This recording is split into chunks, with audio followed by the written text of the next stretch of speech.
Today we see the experimental setup for Fraunhofer diffraction at single slit. Okay, आता सुरुवातीलाच या ठिकाणी तुम्हाला दोन डायग्राम दिलेले आहेत. या दोन डायग्राममध्ये काय दिलेलं आहे, जी फर्स्ट डायग्राम दिलेली आहे याच्यामध्ये आपण पाहतोय एक सोर्स ऑफ लाईट आहे. हा सोर्स ऑफ लाईट आहे, तो पॉईंट सोर्स आहे. त्या पॉईंट सोर्सपासून जी लाईट बाहेर पडेल ती स्पेरिकल वेव्हफ्रंटच्या फॉर्ममध्ये बाहेर पडेल. ती लाईट ज्यावेळेस एखाद्या लेन्सवरती इन्सिडेंट होईल त्यावेळेस काय होईल, it convert this convex lens convert spherical wavefront into plane wavefront, and this plane wavefront is incident on slit AB. Okay, after passing to slit what's happen, we get the diffraction pattern. आपल्याला काय मिळेल, diffraction pattern. हे पहिल्या फिगरमध्ये आपल्याला लक्षात येते. Second figure बघा, या ठिकाणी सेकंड फिगर दिलेली आहे. या सेकंड फिगरमध्येही तेच सांगितलेलं आहे की slit A बीवरती, A B he slit आहे, ए बी स्लीट आहे आणि त्या ए बी या स्लीटवरती लाईट इन्सिडेंट होती. ओके, त्या स्लीट ए बीची विड्थ किती दिली, एनं दाखवलेली आहे. आणि ओ हा जो पॉईंट आहे, ओ हा पॉईंट काय मिड पॉईंट आहे ए बी या स्लीटचा. म्हणजेच ओ ए हे डिस्टन्स किती येईल, A/2 अँड ए बी हे डिस्टन्स किती येईल, A/2च. ओके, आता याच्यानंतर ना नेक्स्ट बघा, इथं आपल्याला दोन पाथ दाखवलेले आहेत. दोन पाथ किंवा दोन पाथमध्ये लाईट पास होते. त्यातला पहिला कुठला दिलेला आहे, तर हा या पाथमध्ये लाईट पास होते आणि ती रीच कुठं होती, it is reaches at point P0. P0 या पॉईंटला येऊन ती रीच होते. P0 हा जो पॉईंट आहे तो सेंट्रल ब्राईट आहे. सेंट्रल ब्राईट म्हणजे काय, it having maximum intensity and wave reaches at point P0 from point A and B. A आणि बी या पॉईंटपासून ज्या वेव्ज P0ला रीच होत आहेत, ए आणि बी या दोन पॉईंटपासून ज्या वेव्ज P0ला रीच होत आहेत त्या कशा आहेत, सेम फेजमध्ये आहेत. It covers equal distance in equal interval of time. Equal टाईममध्ये त्या इक्वल डिस्टन्स काय करतील, कवर करतील. त्यामुळं P0 हा पॉईंट कसा मिळेल, ब्राईट पॉईंट आपल्याला मिळेल, हे लक्षात ठेवा. आता सेकंड केस बघा. सेकंड केसमध्ये आपण सांगणार आहे पी या पॉईंटच्या बाबतीत. पी हा जो पॉईंट आहे, पी या पॉईंटला वेव्ज रीच होत आहेत. पण आता इथं आपल्याला लक्षात येईल की ए आणि बी या दोन पॉईंटपासून ज्या वेव्ज निघाल्यात आणि त्या पी या पॉईंटला रीच झाल्यात, त्यांना कवर केलेलं डिस्टन्स या ठिकाणी सेम नाही. तर इथं हे जे डिस्टन्स आहे व्यवस्थित आहे का, ए पासून पीपर्यंत आणि सी या पॉईंटपासून पीपर्यंत हे डिस्टन्स इक्वल आहे. पण बी सी हे डिस्टन्स जे आहे ते एक्स्ट्रा आहे, यात जास्तीचं आहे. Due to this there is phase difference किंवा पार्ट डिफरन्स येतं तिथं. आणि त्यामुळं पी हा पॉईंट जो आहे तो आपल्याला कसा मिळतो, डार्क मिळतो किंवा ते it is totally depends upon the path difference. हे याचं जनरल होतं. आता आपण कन्सेप्ट पाहूया. ओके, नेक्स्ट बघा. The figure a experimental setup of Fraunhofer diffraction at single slit. ए ही जी फिगर आहे, या फिगरमध्ये काय दाखवलेलं आहे, एक्सपेरिमेंटल सेटअप दाखवलेलं आहे फ्रॉनहोफर डिफ्रॅक्शनचं. S is source of monochromatic light. S हा काय मोनोक्रोमॅटिक लाईटचा सोर्स आहे. Which is at the focus, आणि तो कुठं आहे, फोकसवरती आहे. कुणाच्या, which is at the focus of convex lens. The emerging beam will be plane parallel rays gives plane wave front. त्यांनी सांगितले की या ठिकाणी जो सोर्स आहे तो फोकसवरती आहे कॉन्व्हेक्स लेन्सच्या, आणि या कॉन्व्हेक्स लेन्समधून जे इमर्जिंग रेज आहेत, बाहेर पडणारे रेज आहेत, ते कसे असणार आहेत, पॅरलल असणार आहेत. म्हणजेच आपल्याला कुठला वेव्ह फ्रंट मिळणार आहे, प्लेन वेव्ह फ्रंट मिळणार आहे. नेक्स्ट बघा. A monochromatic light of wavelength lambda from the source S is incident on narrow slit A B of width A. त्यांनी सांगितले की मोनोक्रोमॅटिक लाईटचा जो सोर्स आहे, या मोनोक्रोमॅटिक लाईट सोर्सपासून पॅरलल बीम आहेत ते इन्सिडेंट होत आहेत. कशावरती इन्सिडेंट होत आहेत, स्लिट ए बीवरती. आणि त्या स्लिट ए बीची विड्थ किती आहे, ए एवढी दिलेली आहे. नेक्स्ट बघा. The centre of slit at O be the centre. आपण आत्ता सांगितलं की ओ हा पॉईंट जो आहे, ओ हा पॉईंट तो त्या स्लिटचा काय सेंटर आहे, सेंटरला आहे तो पॉईंट. ओके, याच्यानंतर नेक्स्ट बघा. Next When incident plane wavefront reach the slit, each slit acts like secondary source of light. ज्यावेळेस इन्सिडंट होणारा वेवफ्रंट स्लिट ए बीवरती इन्सिडंट होतो आहे, या स्लिटवरती हा वेवफ्रंट इन्सिडंट होतो आहे, त्यावेळेस स्लिट ए बी काय म्हणून ॲक्ट्स होते? It is acts like secondary source of light and it emits secondary wavelets. आणि तो काय इमिट करेल? सेकंडरी वेवलेट इमिट करेल. बरोबर ना? नेक्स्ट बघा,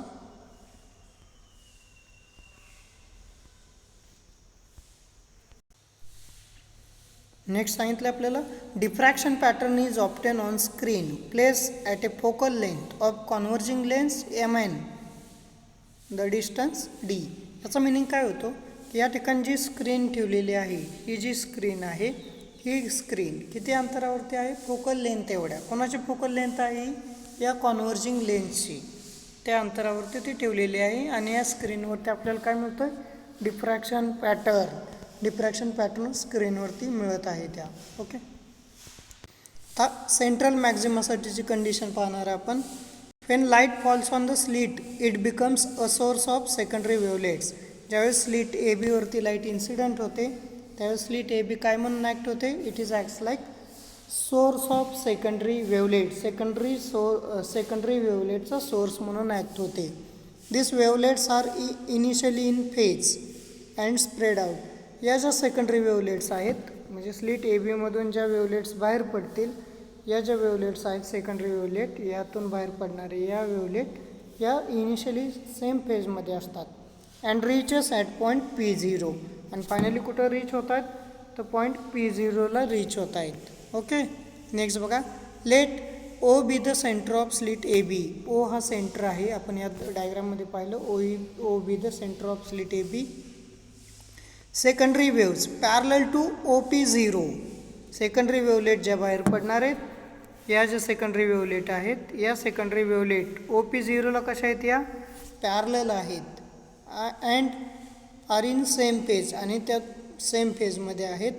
the secondary wave from equidistance point situated in upper and lower wall OA and OB travels the same distance and reaches at point P0. त्यांनी सांगितले की अप्पर वॉल म्हणजे half part कुठला? OA. स्लिटचा हाफ पार्ट OA आणि दुसरा half OB. या दोन म्हणजे A आणि B या पॉईंटपासून ज्या वेव्स बाहेर पडतील, ज्या सेकंडरी वेवलेट्स असतील, त्या वेवलेट्स ज्यावेळेस P0 या पॉईंटला रीच होतील त्यावेळेस त्या सेम फेजमध्ये असतील आणि त्यांनी कवर केलेलं डिस्टन्स पण काय असेल? सेम असेल.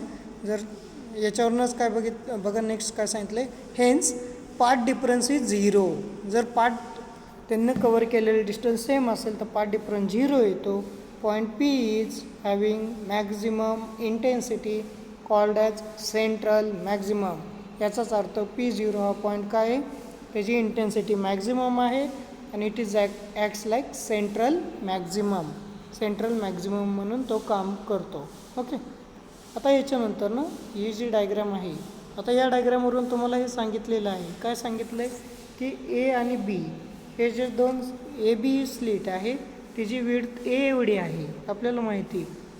ओके, O हा त्याचा सेंटर आहे, म्हणजेच OA आणि OB हे जे दोन आपण पार्ट केले त्याचे किंवा स्लिटला डिवाईड केले दोन भागांमध्ये, ते इक्वल डिस्टन्स आहे ते. ओके, आता AB या पॉईंटपासून ज्या सेकंडरी वेवलेट्स निघतील आणि त्या ज्यावेळेस P0ला रीच होतील त्यावेळेस त्या सेम फेजमध्ये असतील, त्यामुळे तिथं आपल्याला ब्राईट पॉईंट मिळेल त्या ठिकाणी. ओके, आता नेक्स्ट पाहणार आपण कंडिशन फॉर सेकंडरी मिनिमासाठी कंडिशन पाहणार आहे.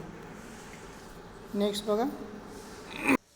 ओके, फॉर सेकंडरी मिनिमासाठी बघा, in case of point P at angular position theta, the optical path rays A to C till point P are equal and AC is normal to AM. याचं meaning काय होतं तर बघा, आता या ठिकाणी सांगितले ही जी डायग्राम आपण कन्सिडर केली, या डायग्राममध्ये A पासून P पर्यंतचं डिस्टन्स आणि C पासून P पर्यंतचं डिस्टन्स, हे डिस्टन्स इक्वल आहे.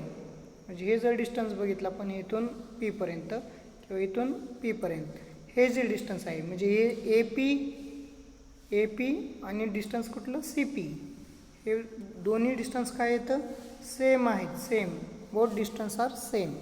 Okay, there is no any path difference और फेज डिफरन्स. म्हणजे जर आपण ए पासून स्टार्ट केला आणि सी पासून स्टार्ट केला तर यात पार्ट डिफरन्स किंवा फेज डिफरन्स येत नाही.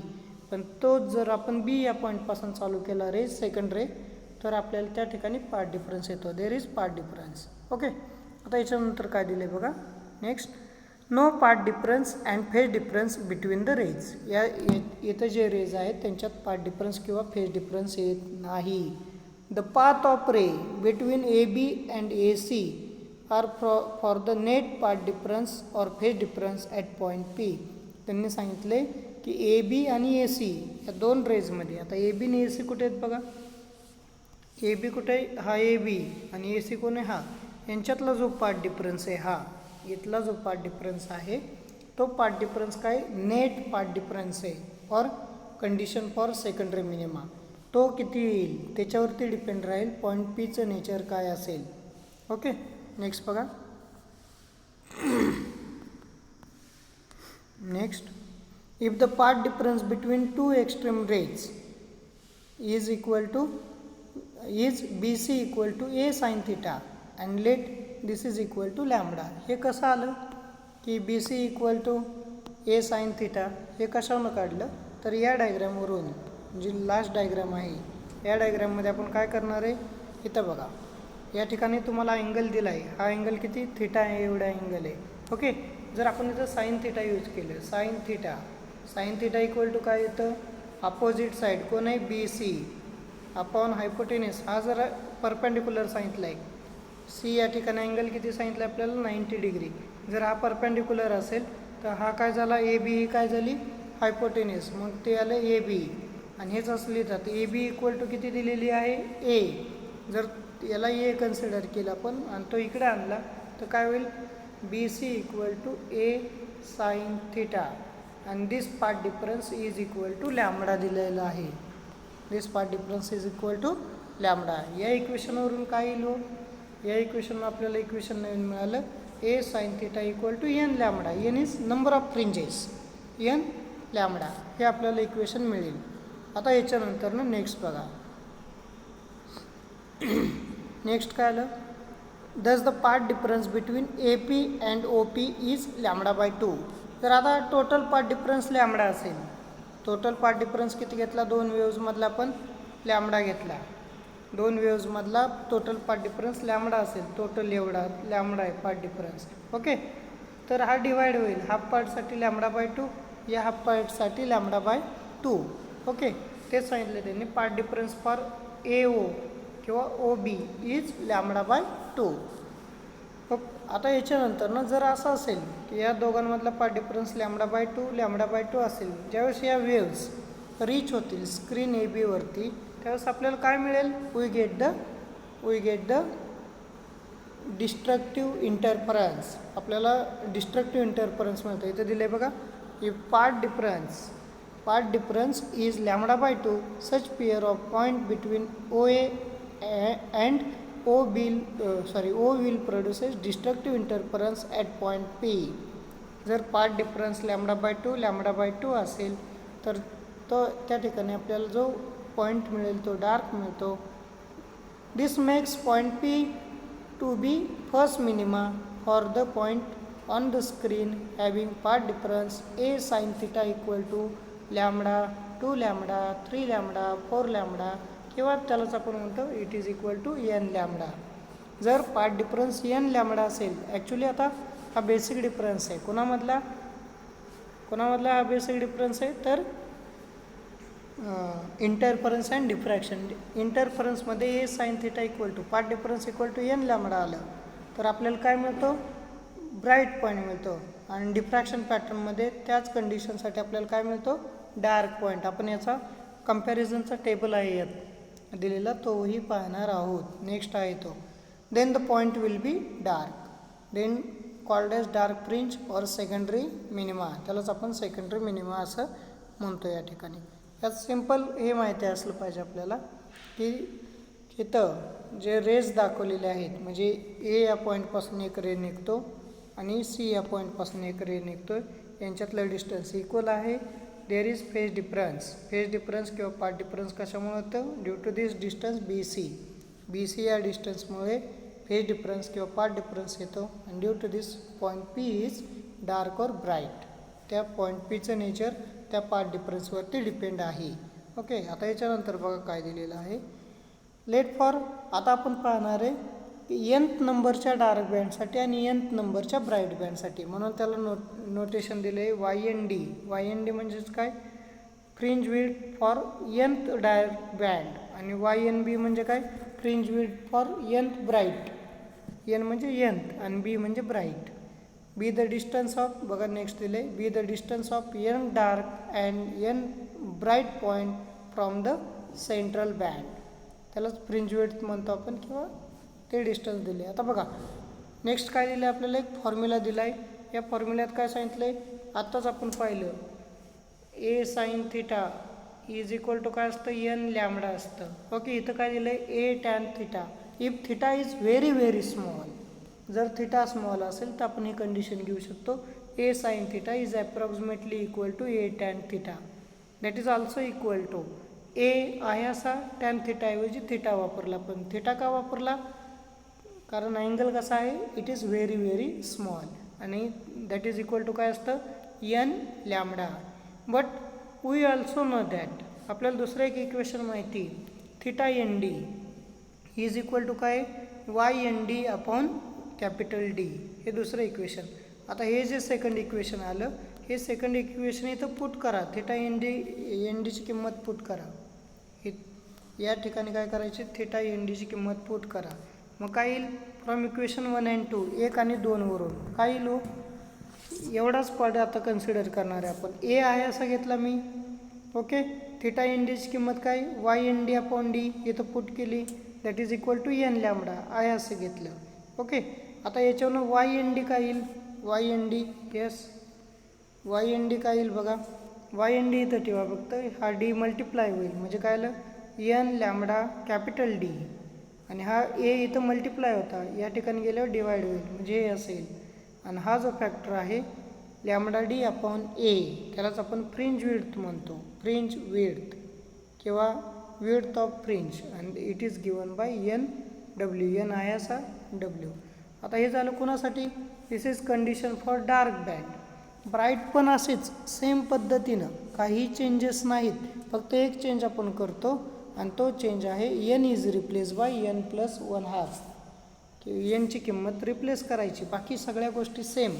बघा आता इथं काय दिलेलं आहे, या ठिकाणी दिलं आहे also at the N bright point on either side of central point from equation. हे तर इक्वेशन आहे असंच घेतलं, थिटा एन, इथं एन डी होतं, इथं एन बी करायचं फक्त, Y N B upon D, हे इक्वेशन फर्स्ट. त्यानंतर जसं हे इक्वेशन आपण कन्सिडर केलं तर ए थिटा एन बी होईल, इथं is equal to N lambda, तेच इक्वेशन घेतलं. ए आहे असा यातला, थिटा एन डीच्या जागेवर थिटा एन बी वापरायचं म्हणजे हे येईल, that is equal to N is replace by N plus 1/2, हे रिप्लेस केलं आणि लॅमडा आहे असा. ओके, आणि याच्यावर थिटा एन बीची किंमत काढली, हे आहे असं, हा डी मल्टिप्लायर जाईल आणि ए डिवाईड जाईल म्हणजे हे असं मिळेल. हे एन प्लस 1/2 आहे अशी टर्म घेतली, लॅमडा डी अपॉन ए ऐवजी डब्ल्यू टाकला म्हणजेच फ्रिंज विड्थ. याचा अर्थ बेसिक डिफरन्स काय? जर तुम्हाला डार्क बँडचं इक्वेशन माहिती असेल फ्रिंज विड्थसाठीचं, तर तुम्ही ऑब्वियसली ब्राईटसाठी पण इक्वेशन काढू शकता, फक्त चेंज काय? N is replace by N plus 1/2, यानं रिप्लेसमेंट द्यायची आहे. ओके, नेक्स्ट बघा. आता नेक्स्ट आपण पाहणार आहे what is the comparison of Young's double slit experiment किंवा interference pattern and single slit diffraction pattern. यंग्सचा डबल स्लिटचा जो इंटरफरन्स पॅटर्न आहे आणि सिंगल स्लिट डिफ्रॅक्शन पॅटर्न यांच्यातली कम्पॅरिझनसाठी एक चार्ट बघणार आहोत, आणि या चार्टमध्ये काय दिले ते बघा एकदा. तर या चार्टवरून तुम्हाला लक्षात येईल, इथं ज्या फिजिकल क्वांटिटी दिलेल्या आहेत, फिजिकल क्वांटिटी, त्यानंतर पुढं काय दिले? Young's double slit interference pattern आणि सिंगल स्लिट डिफ्रॅक्शन पॅटर्न. आता फ्रिंज विड्थचं इक्वेशन बघा दोघांसाठी पण, म्हणजे इंटरफरन्स पॅटर्नसाठी आणि डिफ्रॅक्शन पॅटर्नसाठी दोघांसाठी सेम आहे. फक्त फॉर्म्युला काय, W equal to lambda D upon capital small D. Small D काय इंडिकेट करतं, डिस्टन्स बिटवीन टू स्लिट्स. आणि इथं कॅपिटल ए म्हणजे काय, विड्थ ऑफ स्लिट, त्या स्लिटची विड्थ. ओके. नेक्स्ट बघा, आता आपण एक एक चार्ट बघूया. जर आपण व्यवस्थित पाहिलं तर अतिशय सोपा चार्ट आहे हा. या चार्टमध्ये काय दिलं आहे बघा, सुरुवातीलाच दिलं आहे कोणासाठी दिलं आहे, फॉर एन ब्राईट फ्रिंज, आणि खाली काय दिलं आहे, for N dark fringe, bright आणि डार्कसाठी. आता बघा पहिला आहे ते काय, ब्राईटसाठी बघतोय आपण. इंटरफरन्समध्ये ब्राईट माहिती तुम्हाला, फेज डिफरन्स किती येतो, phase difference between two extreme rays 2πn येतो. ओके. ह्यात फक्त बदल काय करायचा, n is replace by n+1/2. म्हणजे कोणामध्ये हा बदल आहे, ॲक्च्युली हे डिफ्रॅक्शन पॅटर्न आहे, हा इंटरफरन्स. डिफ्रॅक्शनमध्ये काय करायचं, n is replace by n+1/2. इथं पण बघा, for angular position theta is equal to n lambda upon D, n is replace by n+1/2, lambda upon D आहे असं. Next, path difference between extreme leg, path difference माहिती आहे तुम्हाला, path difference equal to n lambda येतो इंटरफरन्समध्ये, फक्त n is replace by n+1/2, lambda आहे असा. इथं पण बघा, distance from central bright spot, आपण आत्ताच बघितलं, n lambda D upon D equal to nw येतं, कारण lambda D upon small D म्हणजेच w आपण घेतो. इथं तसंच सेम पद्धतीनं हा पार्ट, पुढचा पार्ट पण आहे असा, फक्त nची जागा रिप्लेस झाली n+1/2. ओके. आता दोघांमध्ये अजून एक बेसिक डिफरन्स आहे. काय करायचं, या ज्या किमती आहेत, इथं ज्या किमती आपल्याला दिलेल्या आहेत, याच किमती पुन्हा एकदा, आता फक्त काय करायचं ते व्यवस्थित ऐका. इथं ज्या किमती दिले 4, याच किमती घ्यायच्या आणि इथं टाकायच्या डार्कसाठी. इथं 4 किमती याच येतील, फक्त प्लसच्या जागेवर मायनस, n-1/2 येतं. इथं प्लस आहे, या ठिकाणी मायनस येतं, आहे असंच. बघा, फर्स्ट कंडिशन n+1/2 2π, इथं n-1/2 2π.